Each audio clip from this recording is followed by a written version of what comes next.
I'm interested to hear what the take in the room here is. But I think I've pretty much, Gavin Newsom gets tossed out as the Democrats' heir apparent a lot, you know, Mhm. at least like a potential next person to take the torch. And I think personally that would be the worst possible thing the I Democratic fucking Party hate can it. I do. fucking I hate hate it. it. And the story that came out this week is just proof that I feel in this assessment of mine that Gavin Newsom is the quintessential, white liberal, stop progress sort of Democrat that is really just in it for the capital.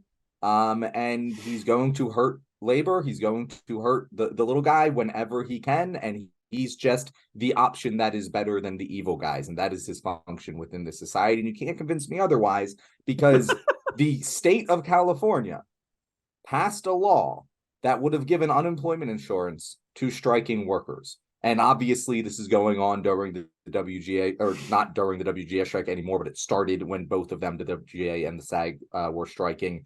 And it would have given the ability for people who are striking, workers who are striking, to collect unemployment insurance, which would have significantly elongated the amount of time that every union was capable of striking for. It passed. The bill was sent to the Democratic fucking governor's office, and he vetoed it. He vetoed it, saying that, oh, well, unemployment insurance, this could help raise it to a $20 billion debt for the state of California. And technically, when he said that, it was true. It would help raise the debt. But the thing is, it would only raise it by the estimates of the budget office in California, low millions, maybe tens of millions of dollars. So we're talking about a fraction of a percent of the debt would be accounted for by this bill, and he's using that to justify vetoing it. When, in my opinion, we all know it's because he's bought, sold, and paid for. I don't know if anyone has a different take on Gavin Newsom, but I will firmly plant my flag on that hill. Before I get into this topic, I would like to start off with a short but spiteful polemic directed directly towards Gavin Newsom, if I may. He's been a politician for a long time in the public spotlight. I first remember hearing about Gavin Newsom like 10 or 12 years ago, I think, when he was mayor of San Francisco. That's when I first heard about him. And I just never liked the look of the guy. I mean, like, that's not a good policy reason, but I just can't stand the way he looks. Do you know who he reminds me of? He reminds me of Joel Osteen. Do you guys know? I'm talking about Joel Osteen, the TV preacher? That's who he reminds. Every time I see him, I get like TV televangelist vibes from him, and it just creeps me out. And it really disturbs me that someone like that is like the top contender to be the successor for Joe Biden. As far as like right now, it's like kind of how people were in love with Cuomo years ago before all that shit happened. That's where Gavin Newsom is right now. And it does not speak well of the Democratic Party that this guy is supposedly our knight in shining armor. But I also agree with John that I don't like his veto of the bill for the unemployment for striking workers. And what really got me about that was, like you said, he mentioned that, well, this is going to add to, this $20 billion debt that we have by, $10 million or something like that. It's like, no, come on, that's not the real reason here. And when it came right down to, so the bill stated that the state unemployment would only kick in after the workers had been on strike for 2 weeks. Like the union would use their strike fund for 2 weeks, then unemployment would kick in.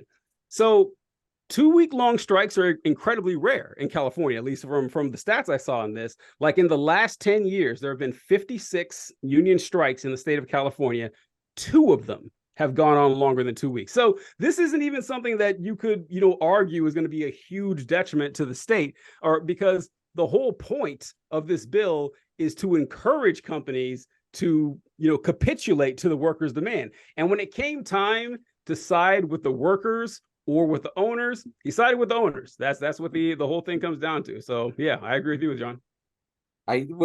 Before, because I want to hear what they have to say, but what you just said didn't quite make sense to me. You're saying there, because we have current, like we've just had 2 strikes in the state of California, and there was another writer strike back in 2007. So like, I feel like that stat couldn't have been correct, that there was Okay, only I'll 2 check that up on lasted that. more But than I mean, 2 no, weeks. I saw the same stat. It was, you saw the same stat? actually, Okay, all right, yeah. Well, it was made by the guy who introduced the bill to the Mhm. California Assembly. He said of the 56 strikes in California in the past decade, only 2 lasted longer than 2 weeks. Decade. Which I guess decade. It was 2007 back, right? So maybe there hasn't been another one. I don't know. Yeah, maybe that, maybe that, because Yeah. I think the 2 he's referring to has got to be has to be. the writer's strike and the actor strike that's going on right now. I can't think of another one that he could be referring to, and I guess he's excluding the past writer's strike from like 07, 08. I guess that's why that stat's true. Okay, then maybe true. Yeah. How dare you, John? Don't you I'm ever sorry. I want to make sure we're not saying. I don't want to be accused of putting out false information out there. You know, like I appreciate it's a good call out. Yeah.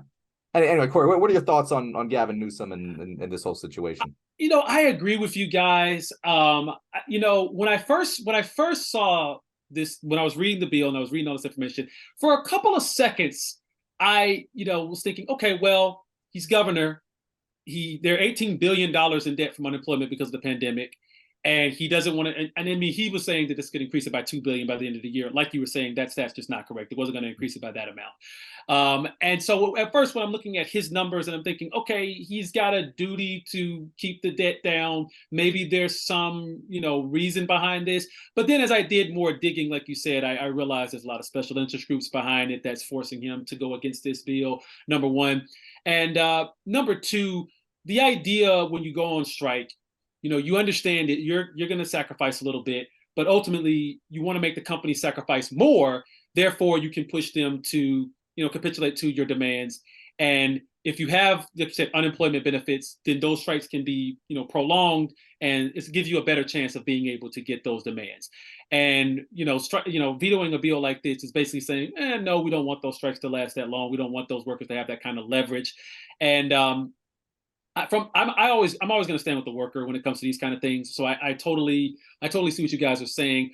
I would just play devil's advocate and say that Gavin Newsom is thinking, he's not thinking like a liberal. He's not thinking like a progressive. He's thinking like an executive. He's thinking like a governor. He's thinking like someone who, if the debt were to rise, because in his mind, he's thinking, well, I got 2 strikes ongoing. The writer strike just ended. But in his mind, he's thinking, well, I've got strikes ongoing that have been going on for months. I mean, the actor strike has been going on for like 3 or 4 months. The writer strike lasted for 5 months. That's way longer than 2 weeks. So ideally, if you got a scenario like that, and you have people collecting unemployment that entire time, that could add some significant amount to the debt. However, like we just pointed out, it's unlikely for strikes to last that long. So he's thinking worst case scenario, and he's just, again, he's not a governor that's really thinking about the worker and labor. He's just thinking, okay, this could be too long, and I don't want. And I also think Newsom is always planning ahead. I think he's still planning like a 2028 run for president. And for sure. And this is something that he can say, hey, look, I'm a little moderate when it comes to these issues. And so he's definitely prepping himself for a national run. And that's the reason why he doesn't want to go too far left when it comes to issues like this. But I agree with you guys. I just think Newsom is playing a longer game here. Yeah, honestly, I was gonna say exactly what Corey just said. I look at it from a standpoint of, and I'm very pro-union, but I also can see from his standpoint of the decision that you have. You have to factor in, you have a plus or minus that is very unknown, which is what Corey just pointed out. How long are these strikes going to last? And when that happened, both were still striking, I believe. So it's like, okay, we got two large unions striking. And if you haven't noticed, they're not the only ones. There seems to be a lot of strikes starting up. You got all the 3 car companies striking. So like, I think looking at it, he has to be like, okay, yeah, it could only be 5 million that we add to the debt. But if this goes on until, sometime next year, that could actually start adding up to some serious dollars. So you have to be, when you're governor, I think you have to be financially responsible on top of play, partisan and bipartisan politics. So, it's just a weird line that I think that he has to walk. But at the same, I will say that, of course, we're not going to agree with every decision he makes. I definitely think what Corey said is true. If he's got an eye on the White House in the future, in the near future, he's going to be making much more moderate decisions in the state. And we also have to keep in mind that he is running the largest economy in our country. You know, so what his track record with that, I think, will help him, because while it's had its failures, you know, the economy in California is still keeping up with everything else. So I think he's a viable candidate. I think that there's plenty to pick apart with his votes and his past. You know, he's been in government a long time. There's plenty of shit you can pick apart. Is he the best candidate that I'd like to see? No. If he ended up being the guy left, would I vote for him? Yeah. I guess that's where I'm at. I voted for Biden. Yeah, you know? And I think he's relatively the same as Biden. Like, I think he's just a younger I think he version tries of to play Biden. the middle of the road the same way. But Biden here's what I'm going to say. So everything that you two just said, I think on surface level is very reasonable.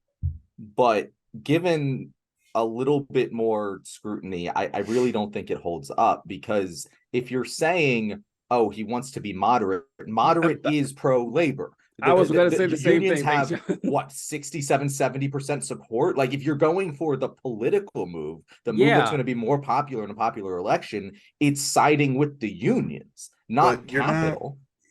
Right? But kind of what Corey said, though, he's not just looking at it from a political win. He's looking at it from a budgetary standpoint. He's looking at it from a precedent standpoint. Like, he's not just looking at it that one way. So if you take it that direction, though, it's also bad for the economy if workers don't win as big a contract as possible. Like, if we believe the fucking shit we're saying right now, and if we believe in progressive policy, so you're saying this that is a progressive policy that is good for the economy. Taxpayers should fund people who go on strike so that they can get a bigger deal, is what you're saying? Yeah, for fucking sure. Yeah, 100%. So also.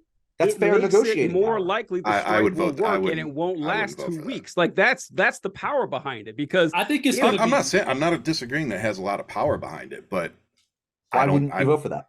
I just don't know if there's anyone out there who's the precedent of taxpayers paying for people to go on strike. I don't like that precedent. But we pay, like, why don't you like that precedent? Like, why not? What's the reason? What do you mean, why not? Because because, like Corey said, you're making a choice. When you go on strike, you're making a choice. That's the way it's always been.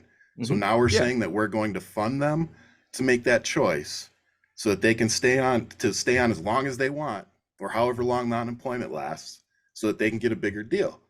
That's taxpayer funded strikes. No. It could ideally be manipulated. I think that's the point that Ryan's making, is that it could ideally be manipulated. Now, I totally see where you're coming from, John. I think that it would be a good thing for these workers to have that kind of leverage, because that's going to force the companies to come to the negotiating table with a little bit more.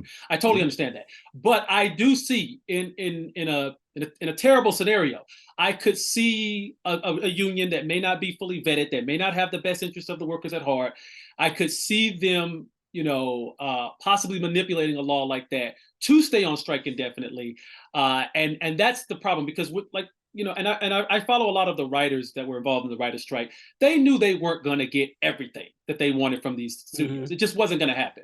They were going to get, if they could get 40-50% of what they want, then that was going to be enough for them to agree, because the studios aren't going to get everything they want. And so, when you go on strike, you understand, look, there's all these things we want.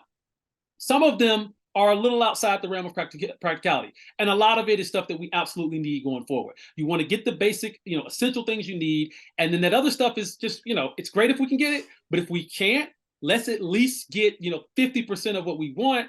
And then, of course, we can always go on strike again, like the writers do. Every 5-10 years, they're going to go on strike again. You're never going to get everything. You're never going to get everything you want. It's just not going to happen in the capitalist system. Unfortunately, that's the way capitalism works. With the unemployment benefits being indefinite like that, that gives them the reason. That gives them the stance to say, hey, let's just stay on strike until we do get that 100%, which could be months, which could be years, possibly, theoretically. I mean, ideally, it probably won't last that long. But I mean, and again, if you're looking at it from the standpoint of the workers, you force the companies to make that deal. But the companies, I mean, they depending on the industry, they could get scabs, and so you don't want to get replaced in the scenario of all of this either. So it's a gambit you're always playing when you're going on strike. You want to make sure there's very specific things that you're trying to get, and I can see how this bill could be manipulated in a way that actually drives up debt and doesn't really do well for everybody involved. Okay, So but doesn't TJ, that before assume that... TJ, before you jump in, I want to say to our audience watching right now, we are going to stop this episode right now because we are going to get into this debate. So if you're interested in this debate, this is going to be a separate episode. This will be coming out later in the week. Make sure to subscribe, like the video, subscribe to our channel, and we will be getting into that debate in tomorrow's episode.